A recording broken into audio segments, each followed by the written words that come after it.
Bloomberg Audio Studios. Podcasts, radio, news.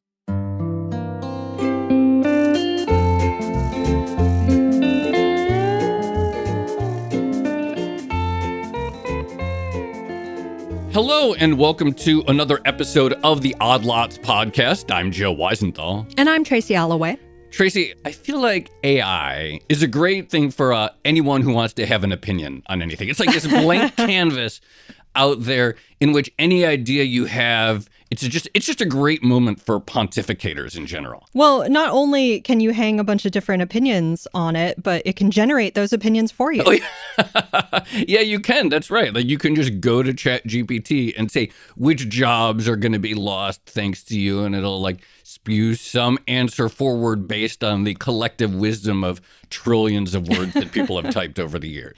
I do think, though, if we're talking about one opinion in particular, the dominant opinion at this point in time, it does feel like there's a lot of nervousness about this new technology and what exactly it means for the economy, what specifically it means for jobs. And so you see all these headlines that AI is going to lead to a bunch of job losses, that it's going to basically be a new technological revolution that plays out very similarly to the computer revolution that led to the destruction of a bunch of sort of middle office jobs, or the industrial revolution that led to a loss of skilled artisan jobs.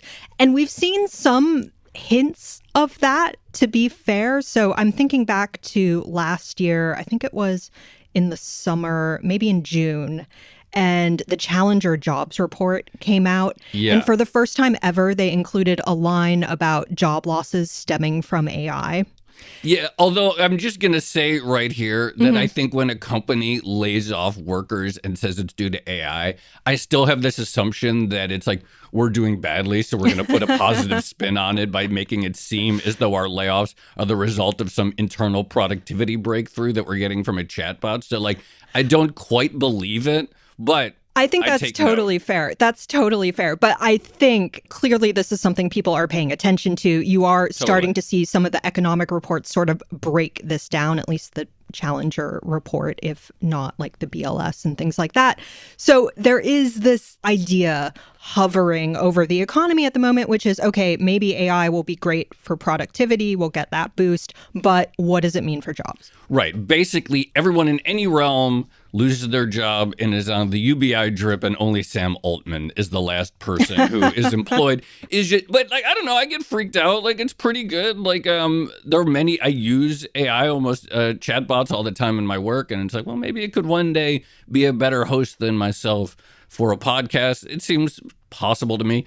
I am anxious. Of course, people also like to project onto their perceived ideological enemies. That's like, oh, all you English majors are going to lose your jobs. Ha, ha, ha. And then the English majors all go, all you coders are going to lose your jobs and you're going to need English majors. It's just an endless thing. And actually, I think I tune most of it out because it's so ambiguous, in my view, where this technology is going, that there are very few people I even want to hear from on the topic, because I think it's just there's so much extreme uncertainty still.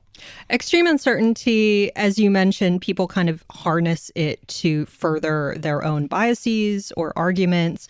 But you're right. There are people who are good on this topic, and we're about to speak to one of them. That's exactly right. So last month, there was this really interesting headline that I saw in a Noema magazine, and it sort of felt like this sort of like provocative, maybe clickbaity type headline. It said AI could actually help rebuild the middle class, which is very counterintuitive, very the opposite of what we're talking about. But then I noticed who the author of the piece was, and it's someone whose work is very strongly associated with forces in the past and forces in technology that have been destructive to the middle class and have caused great labor market upheaval. And so if someone who is sort of been watching this exact topic, the intersection of labor market upheaval and technological change, is saying, actually, this could be good, and this person has a track record in this area, I'm like, okay, this is an argument maybe I'll pay more attention to than the random person doing a Twitter thread. I'm into it. As you mentioned, we're speaking to someone who is an expert on this particular topic and specifically has written a lot and researched a lot about previous labor market shocks, including the China shock. So competition from China in the realms of manufacturing in the sort of 1990s, early 2000s. So I'm very excited for this conversation. I'm interested to hear an argument that's not just AI is terrible and is going to take all of our jobs. Absolutely. Well, I'm really excited. We do, in fact, have the perfect guest. We are going to be speaking with David Autor. He's a professor of economics at MIT and co-director of the MIT Shaping the Future of Work initiative. And he's really known for his work on the China shock and the devastating impact that China's boom in tradable goods, particularly after its ascension to the WTO, had on various communities within the United States that were sort of dependent on sort of regional manufacturing. So, David, thank you so much for coming on Odd Lots. Thank you so much, Joe and Tracy, for inviting me. I'll try not to be clickbaity. That's okay. It's okay. It's okay to be clickbait if it delivers. And the other thing about this article, by the way, is that it wasn't like 8-paragraph thought piece. Like, this was clearly some serious work, which we obviously appreciate and made me take it seriously. But before we get into this, or even the China shock or general work or AI in general, what is your what do you tell us, what has been the thrust of your career over time? Like, what is sort of the main interest of yours that spans from the effects of globalization to now AI, et cetera? My focus has always been on forces that shape opportunity, particularly for workers without four-year college degrees. The majority of workers in the United States and, of course, elsewhere, and that have been so buffeted by computerization, by globalization, by changes in institutions, including deunionization, the fall of the minimum wage in the United States. And so that is the common focus of my work, and that has included, a lot of work on technological change, computerization, the China trade shock, and many other angles to that. But that kind of unifies. That's, I think the labor market is the most important thing in the world. I think that's where people derive most of their income, spend most of their time, derive identity from. And so things that affect the quality of jobs, the opportunities that people have are just quintessentially important and are going to shape the structure of their lives, more than the quality of entertainment, more than the ease of transportation, more than, what fashions are available. This is really a biggie.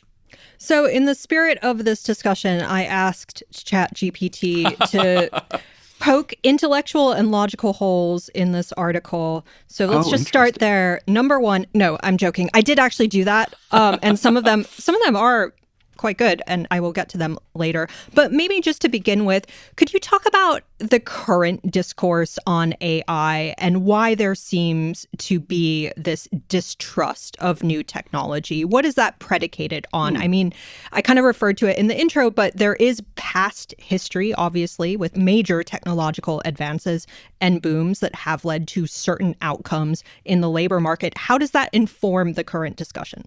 Sure. So people are understandably very concerned about all of these technological forces because they are disruptive and they create winners and losers. There's no sense in which everyone is better off because of a new technology. So you mentioned the industrial era, and the Luddites rose up against the introduction of power looms and smashed them. And they're often derided historically, but they were right. The Industrial Revolution, the mechanization of weaving, wiped out the careers of artisans and made their work non-tenable. And, wages didn't rise for decades into the Industrial Revolution. So that was very displacing. Ultimately, it raised living standards, but it took a long time, and the beneficiaries were not workers. The computer revolution has raised productivity, but it's been very unequal and polarizing. It's automated a lot of middle-class work in factories and in offices. It's been great for professionals, but for many other people, it's just meant that because they can no longer do those middle-skill jobs, they're often found in food service, cleaning, security, entertainment, recreation. And those are valuable, laudable activities, but they don't pay well because they don't use specialized expertise and training. So most people can do that work almost right away. So it tends to be low paid. So I think there's many reasons to take this very, very seriously and think carefully about what the implications are. Before we even get to AI, talk to us more about the computer revolution, because like I said, I saw your piece and I'm like, oh, and I first thought China shock and your work on that. And it's like, okay, this is interesting. But actually, just like, I feel like there actually has not been a lot of general conversation about the sort of unequalizing effects of the computer revolution. Like, how did that happen? Like, what does the research show about the timing of the introduction of the computers and then this sort of like, I don't know, maybe barbell or fragmentation of what happened to workers? So, this really begins in the 1980s and it continues through, the over at least 35 years. And, a very simple way to boil it down is say, look, what are computers useful for? They're useful for following rules and procedures, right? They don't think, they're not creative, they're not problem solvers, they don't improvise, they follow codified rules and procedures. But that describes a lot of middle skill work, right? Whether you're in an office or you're doing repetitive assembly work, the ability to accurately carry out codified procedures is a valuable skill. It requires often literacy and numeracy and training. And so the ability to automate that was a really big deal. And that had the effect of displacing many people who were doing what I would call these mass expertise jobs, where they were following codified procedures, right? It takes education to be a typist or a bookkeeper or someone who does filing and organization, keeps track of accounts. And so the fact that a lot of that work takes real skill to do high quality work on assembly line, you have to understand the tools, you have to understand the product and so on. So the fact that that work could be automated was not unambiguously good. It was good for, it was good for productivity. It was good for consumers. It was good for firms. But for the workers who had invested their careers in those activities, that was definitely a negative. And on the other hand, if you were a professional or, a manager or a designer or a researcher or a doctor, having access to information and quick calculation, that's not your main job. Those are just inputs into your decision making. So computers were very complementary to people who are decision makers, which is really the bulk of the professions, making high stakes decisions about, important one-off cases, how to care for a cancer patient or, how to design a building or how to do a marketing plan, right? Computerization is extremely helpful for that. It doesn't displace your main job. It just makes you more efficient at it. But for people who did not have the opportunity to get degrees and move upward into that work, what remained was a lot of work that's very hard to automate. So as I mentioned, a lot of these hands-on manual jobs. So, food service and cleaning could be transportation. And many of those jobs, not all of those jobs, are open to many, many people. They don't require much training or experience. And you don't get a great deal better at them over time. And so because of that, because they're non-expert work, they tend to be low paid in all industrialized countries. Now, I want to be clear that not all hands-on work is low paid or low skilled in any sense, right? If you're a plumber or electrician, you're working the skilled trades, right? If you do skilled repair, there are many, many skilled hands-on jobs. But the ones that have grown so much as the middle has hollowed out have been much more of these personal service occupations that have low training and expertise requirements.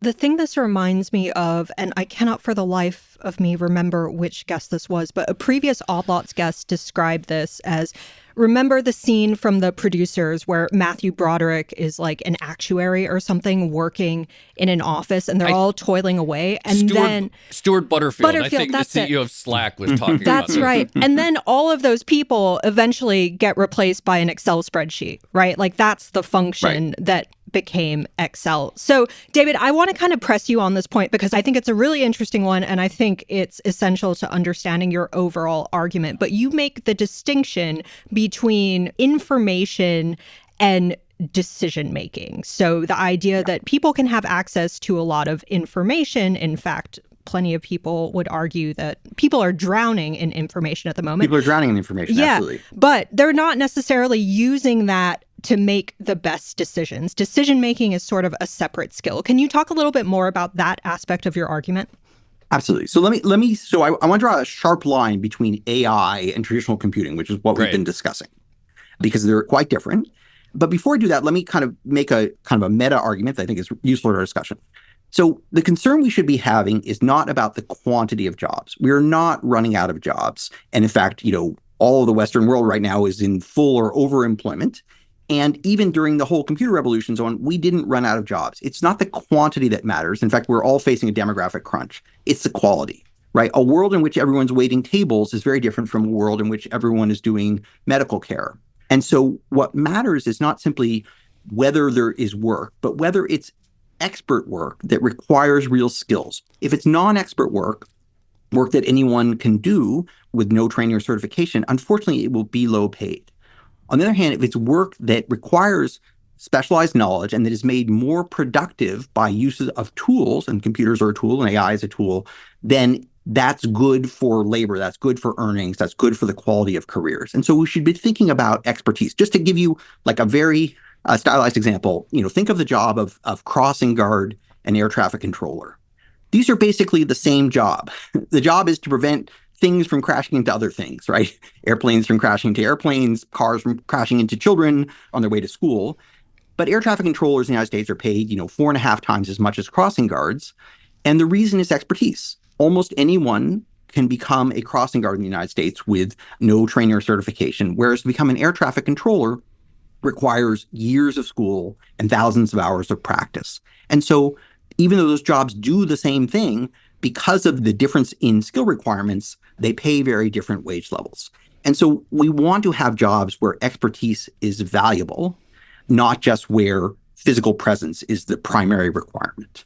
So that's what we should be thinking about. Having said that, let me talk about how AI relates to that. So, traditional computerization, as we've been talking about, is really about automating well-understood procedures and rules, right? What we would call formal knowledge, how to do math, how to reproduce a document or check for spelling errors. And it's very limited because it cannot do what people do fairly effortlessly, which is learn from kind of tacit knowledge. Tacit knowledge is all of the things that you implicitly understand, that you infer from your environment, but you never formalize, right? So you know how to ride a bicycle, but you couldn't explain how it's done, right? You couldn't sit up and explain the gyroscopic physics of a bicycle. You know how to make a funny joke, but you don't know the rules for making a funny joke. You know how to recognize the face of someone after you haven't seen them for 30 years, right? But that's actually a hard problem. And we do it, but we do it based on some tacit understanding. And that's just always been a barrier to computerization because we couldn't code up the things that we understood only tacitly. We had to understand them explicitly and formally. So AI overcomes that barrier. AI essentially infers tacit information from large bodies of data. It learns the associations between, words and phrases and sentences, between pictures and words. It can look at a scan of a patient's lungs and make predictions or, guesses about whether that patient has an edema or other medical disorders. It does that not because someone has written a program that says these things tell you whether you have, a lung issue. It's because it learns from the patterns. It's trained on that data. And so that gives it a really different set of capabilities. It gives it the ability to do what a lot of us do, or at least to supplement a lot of what we do, which is to sort of make decisions based on lots and lots of inputs and educated guesses, right? So let's say, you're a medical doctor, right? When you see a patient, you're not simply essentially reading from your textbook in your mind about what to do. You understand bodily systems, you understand the biology and so on, but then you've had lots and lots of experience. So when you see an individual patient, you're going to make a decision based on a kind of translation from this formal body of knowledge, plus all the experience you've had to make a good judgment. And the stakes are really high because obviously if there was just a simple rule book for it, you wouldn't need a doctor. You need a person who can make a judgment about how to care for this patient and their individual needs. It's so funny. I was just talking to Tracy in a different context, and I was talking about the TV show House, which I'm really into. And I love, even though it's probably hyper dramatized, this idea of how still today, doctors don't really know a lot and they have to they debate, well, what's actually going on here. And of course, the show has some very entertaining depictions of what those debates among doctors of what's really going wrong with the patient and what's the proper treatment. So I guess you can go from there and just say, well, Dr. House was the most brilliant and he had seen thousands of patients over the course of several seasons of that show. And so he had the best intuitions. But basically it sounds like thanks to AI, someone can harness those same intuitions without having seen thousands of patients before like Dr. House did. I think that's a nice way to put it, is that what AI can do is provide kind of guidance and guardrails for decision making. So what do I mean by guidance and guardrails? By guidance, I mean, had you considered this set of possibilities, these potential diagnoses? Guardrails were like, don't prescribe these two drugs together, they negatively interact. And in decision-making work, having that kind of access to support, to a form of expertise, not that you should 100% rely upon it, but that you can supplement your own judgment, is potentially very useful. So, let me give you a concrete example, sticking with medicine. So the job of nurse practitioner is pretty prominent right now. There are several 100,000 in the United States. They make quite a good living, about $130,000 a year, the median, and they barely existed 20 years ago. And nurse practitioners are nurses with an additional master's degree who could do diagnosing, prescribing, treating, things that were only done by medical doctors decades earlier. And this new occupation has come into existence, and it's terrific for patients in that it saves them time, it saves the healthcare system money, it creates a good job, and it does a very important task. Now, this is not a technological creation. Right. It's actually the result of nurses recognizing they were underused, fighting for a larger role, developing a training and certification program, and eventually against, over the dead body of the American Medical Association, effectively carving out this new role. So it's not because of technology. However, at this point, nurse practitioners are heavily supported by technology, right? So electronic medical records, right, provide all the information, all that you would need, or some of the information you would need for good decision making, as do extensive diagnostic tests, as does software that looks for drug interactions, among other things. And it's easy to imagine that as we roll the clock forward, the set of tools that will support decision-making by nurse practitioners will improve dramatically. And as it does so, it will allow them to do more of the tasks that are currently kind of controlled by more expensive professionals, right? And why is that a good thing? You might say, well, it's not a good thing if you're a doctor necessarily, but we live in a world in which a lot of the bottlenecks are expensive decision makers, people who are the MBAs and the lawyers and the medical doctors and the architects and the engineers, and they all do valid work and they deserve what they earn. I'm not disputing that. But it would be great to be able to create more people who could do that work without them being quite so expensive. And the advantage of that, so if an AI can enable more people to do good decision-making work, it actually can open up opportunity for people who are not the elite, right? We have tons and tons of healthcare that needs to be done, right? It doesn't all need to be done by medical doctors. Or we have lots of software coding that needs to be done. It doesn't all need to be done by people from top universities with bachelor's of science degrees in computer science. We have tons of design that needs to be done, tons of care, tons of legal work, right? So the potential for an AI is to enable people who have training and judgment to go further with those skills. So it's not to make them unnecessary, but simply to extend their range by supporting decision making. So just to give you another super concrete analogy, take YouTube, right? So YouTube is used all the time by people in the trades, among other groups, to try to figure out how to do a specific repair or diagnose a problem that they haven't seen before. Now you may say, well, who is YouTube really for? Well, it's not for the frontier experts. They already know how to do these things. Nor is it necessarily for the rank amateur, right? You don't want to go to YouTube and say, well, how do I install and wire in a brand new central house air conditioning? I've never done anything like that before, right? If you went to YouTube for that, you would quickly get yourself into trouble because if you don't have some foundational skills, that could be a problem. On the other hand, if you were handy and you had some experience with electrical work, some experience with plumbing, some experience with carpentry, but you never done an AC installation before, well, now you could go to YouTube and that would get you further. So you could think of YouTube as kind of like a mini AI that provides guidance and guardrails. I feel like Tracy has watched many YouTubes in the last year to fix her Connecticut house. This example hits home so hard. And I'll give you a specific anecdote, which is my husband and I are currently building a shed and we're trying to put a roof on it. And we thought okay, we put the plywood on the roof and then we get some joist tape. We put the joist tape down over the edges and then we put on the shingles. And we watched many, many YouTube videos on how to do this. It turns out that you can't use joist tape when it's less than 50 degrees Fahrenheit. outside, A problem in which Connecticut. it was, which of course none of the YouTube videos that are filmed down in Florida or wherever actually mention. And then secondly, it turns out that the ability of the joist tape to actually adhere to the plywood varies enormously depending on what plywood you're using. So there are all these subtleties and nuances that you don't necessarily get from a 10-minute YouTube video. Maybe that's not that surprising. But on this note, so you mentioned training, and you've spoken a lot at this point about the idea of AI being able to provide guardrails and context around decision making that context. maybe Good word. can resolve the bottleneck of expensive decision makers, as you put it, by creating more of them or allowing more people to tap that function. I guess my big question is, how much of this is just going to be, well, we add a new layer of training that people have to do? So you can use AI, but you still have to know how to use AI. You still have to understand the result that it's spitting out and interpret that. You still have to know how to actually apply and use that result. Are we basically just replacing one skill set with another? It's a good question. We want it to require skills, right? If everyone is expert, no one is expert, right? It's important. The question is whether it can expedite the acquisition of expertise or whether it just gets in the way, another thing you have to certify on.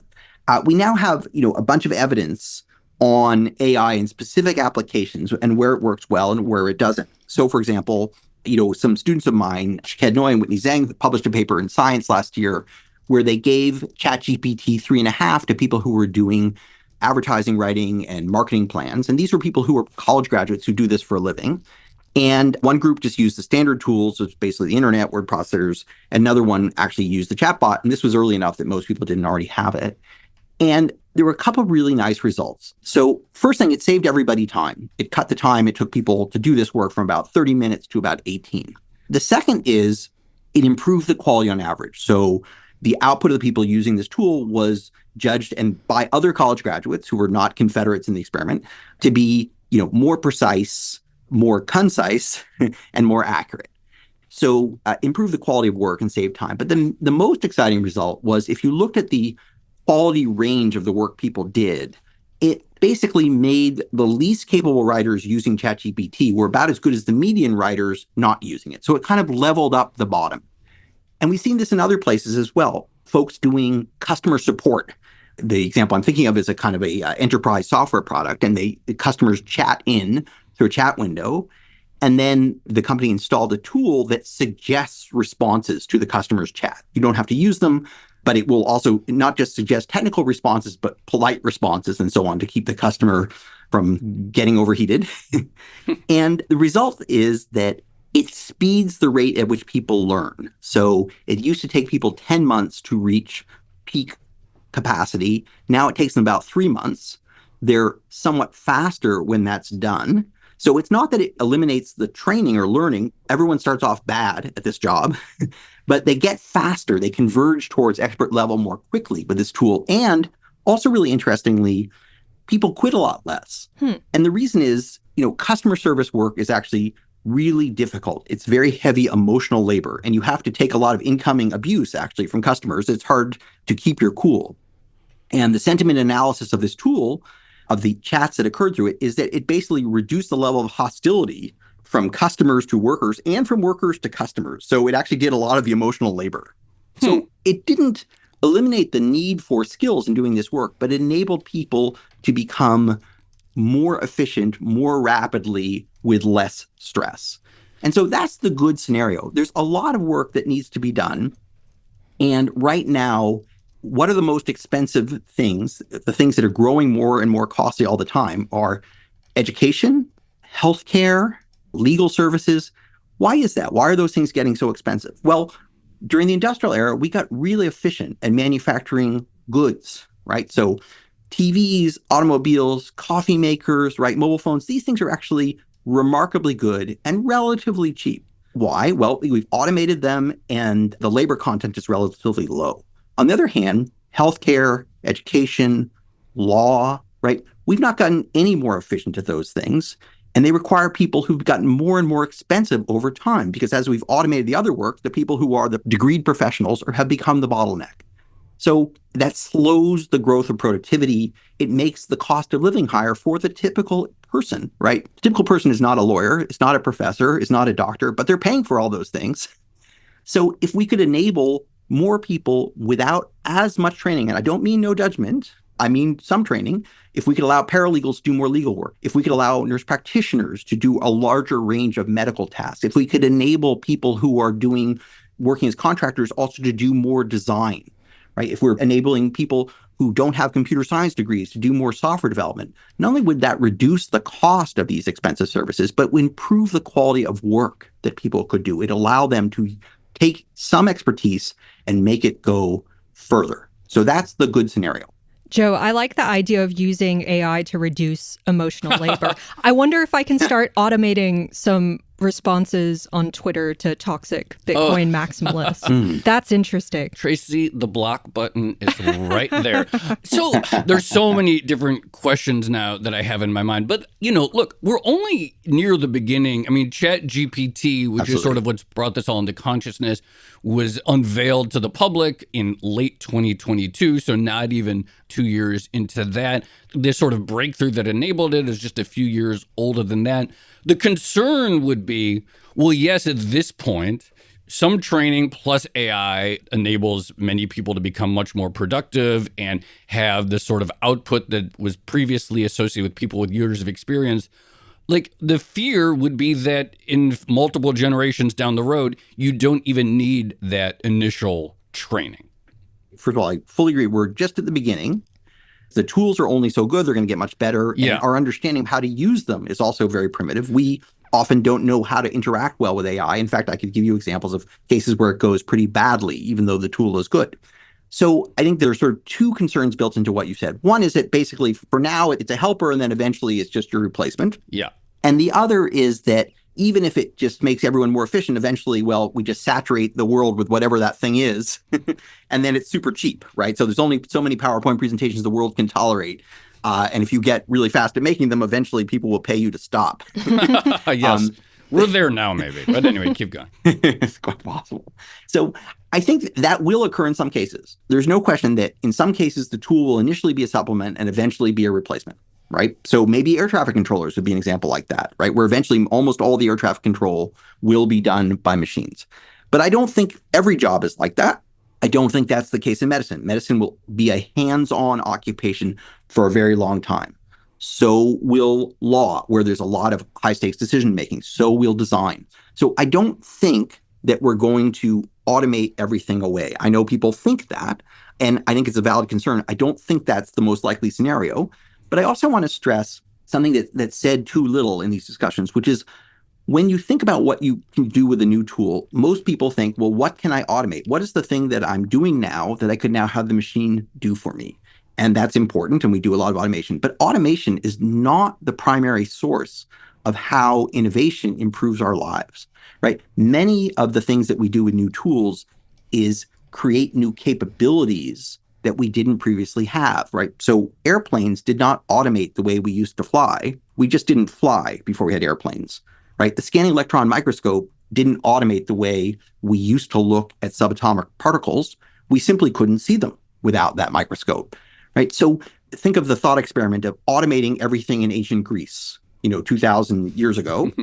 Even if you automated everything in ancient Greece, it wouldn't be modern America, right? It wouldn't have electricity. It wouldn't have computers. It wouldn't have airplanes. It wouldn't have penicillin. It wouldn't have a million tools, technologies that we take for granted, right? So the most important applications of technology are to enable capabilities that didn't previously exist. And I think AI will do that as well. So, we couldn't be having this conversation were it not for our computers, right? If someone took my computer away from me, I couldn't even do my job, right?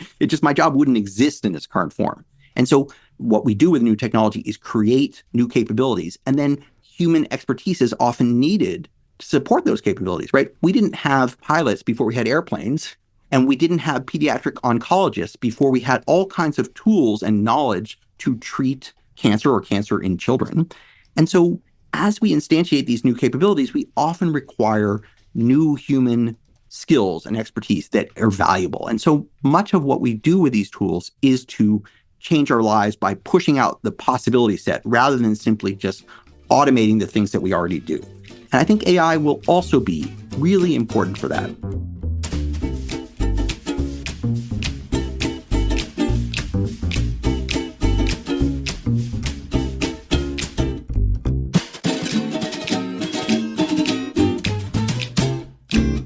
One thing I wanted to ask you is you are very, very clear in your piece that this is more of an informed thesis than an actual forecast.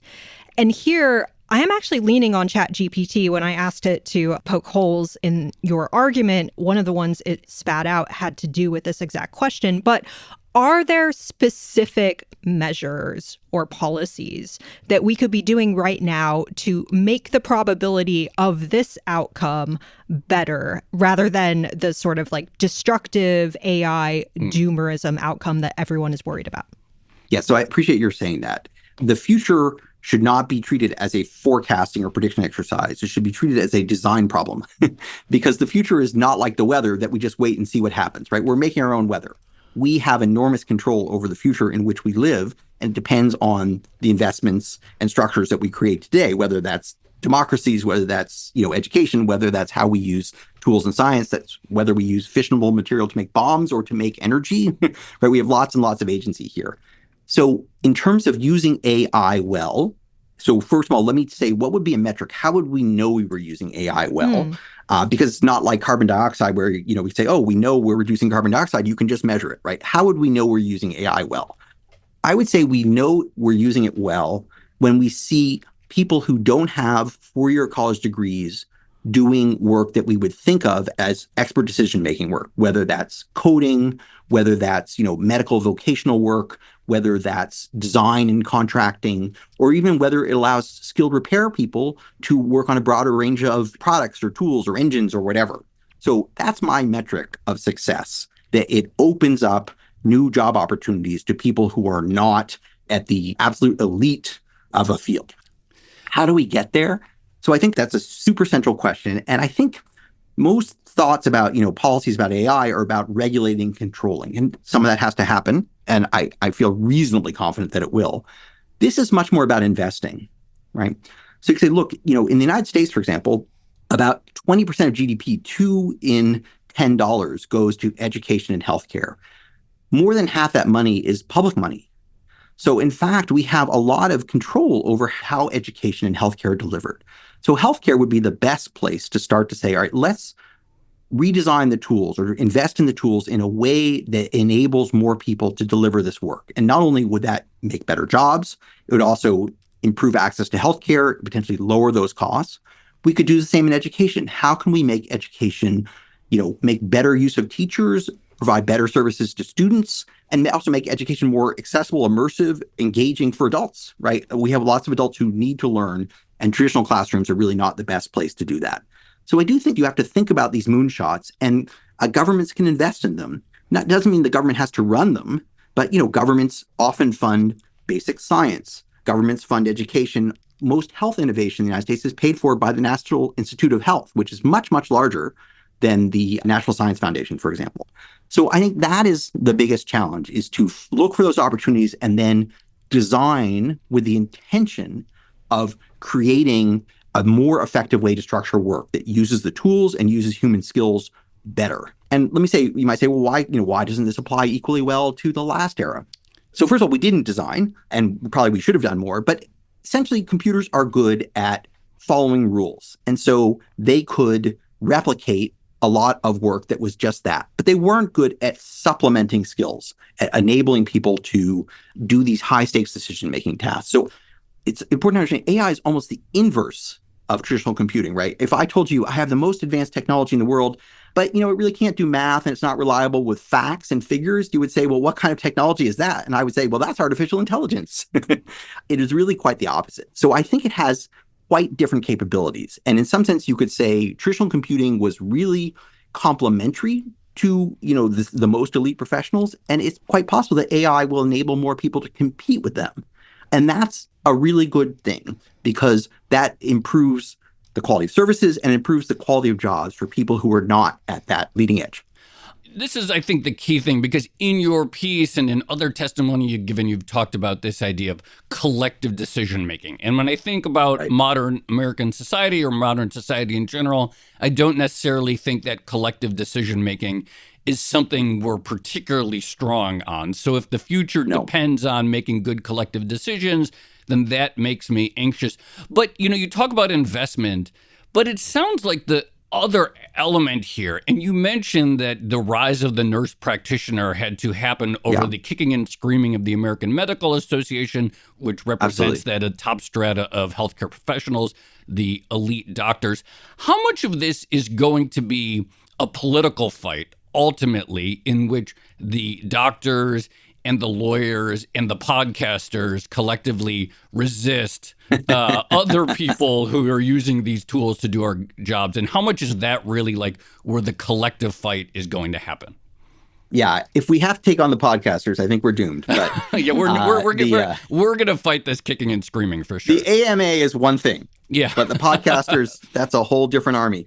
Some of that will absolutely be turf warfare, right? The professions, we think, that oil companies and so on don't like competition and they're always trying to rig the market. But in fact, the professions rig the markets as well, right? Yeah. A profession is actually, what it means is an occupation that gets to certify its own members and decide who's in and who's out, right? And so it's the medical profession that creates training standards and certification standards. It's universities that decide what skills enable you to have a PhD and therefore become a professor. So it absolutely is going to be a challenge. Like lawyers will try very hard to say, well, that can't be a legal document unless a lawyer has signed it, someone with a JD and has passed the bar, right? So that will be a source of resistance for sure. On the other hand, if there's a really good competing alternative, if you can say, look, these nurse practitioners can do a lot of this diagnostic work. They work well with doctors, but they can do some things that doctors would be more expensive doing, and you can make that case. Or a paralegal using the software can create a lot of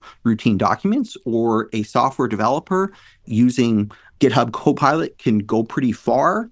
Then that creates a lot of economic pressure that tends over long periods of time to erode these guilds.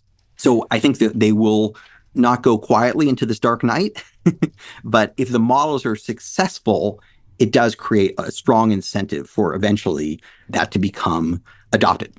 I think part of the concern around AI has to do also with how any productivity gains are actually distributed and whether or not people are compensated for doing more.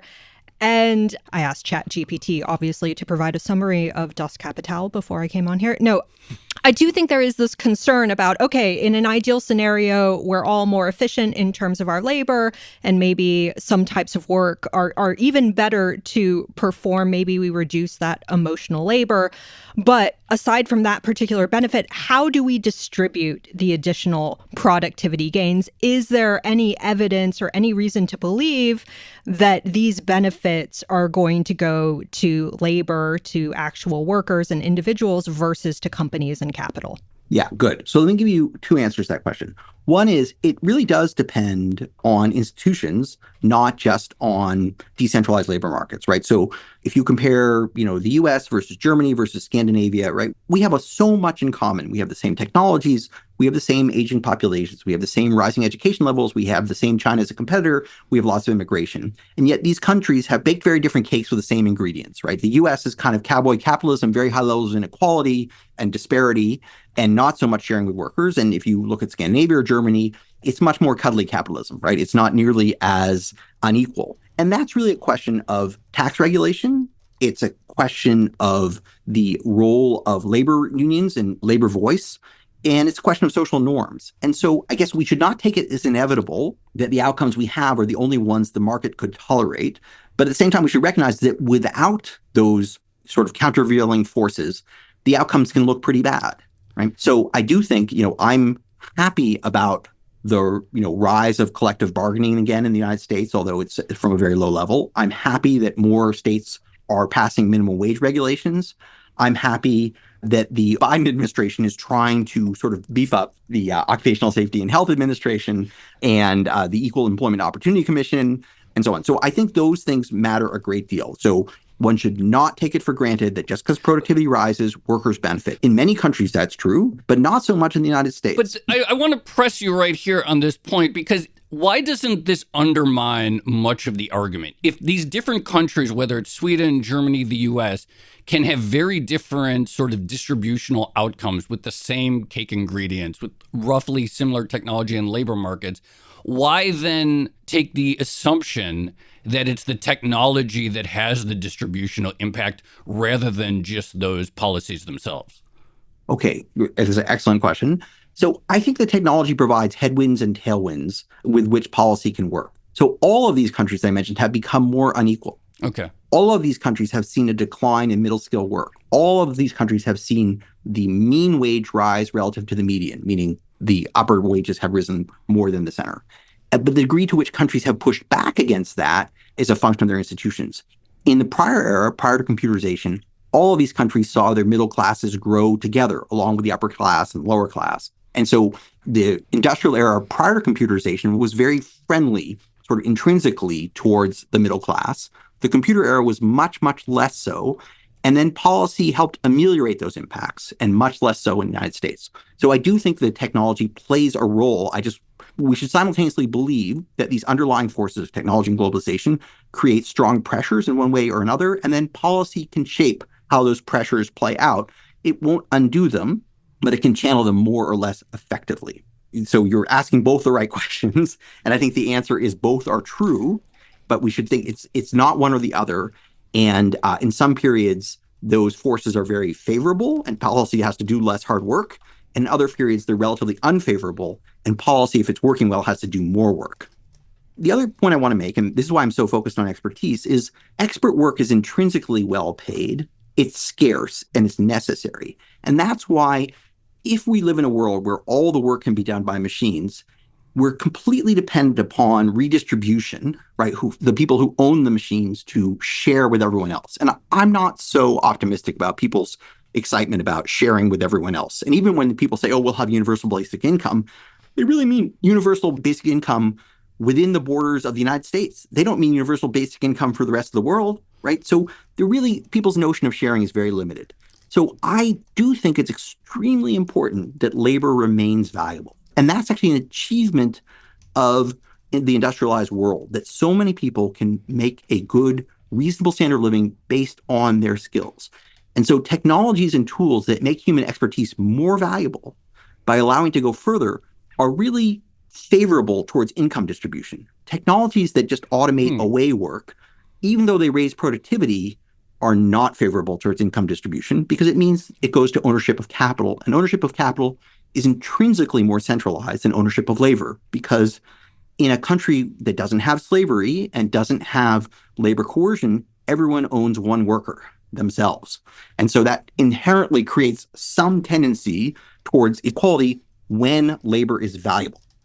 The efforts of the Biden administration to reindustrialize the U.S. and sort of counter some of the effects of the last 20 years that you wrote about, do you have any optimism that those trends can be reversed? I know this is a very simple, straightforward question that you're going to answer in about 30 seconds, so good luck. I don't think they can be completely reversed, but you can stem the tide, right? So it's not that that this has stabilized. The U.S. continues to lose industrial capacity, right? Whether it's in semiconductors, whether it's in automobiles, whether it's in aircraft, thank you, Boeing, and so on. So I think reinvesting can help solidify those sectors. And I think it's very important to do so because now they're not just a question of jobs. It really is about leadership of the key profit and idea generating, activities in the modern world. And we don't want to lose a leadership place in those activities. Good, concise answer to what probably could be multiple future episodes. David Autor, thank you so much for coming on Outlaws. That really was a fascinating conversation. We probably could get multiple episodes out of this conversation with you, but really appreciate your time. Thank you very much. Nice to speak with both of you. Have a good day.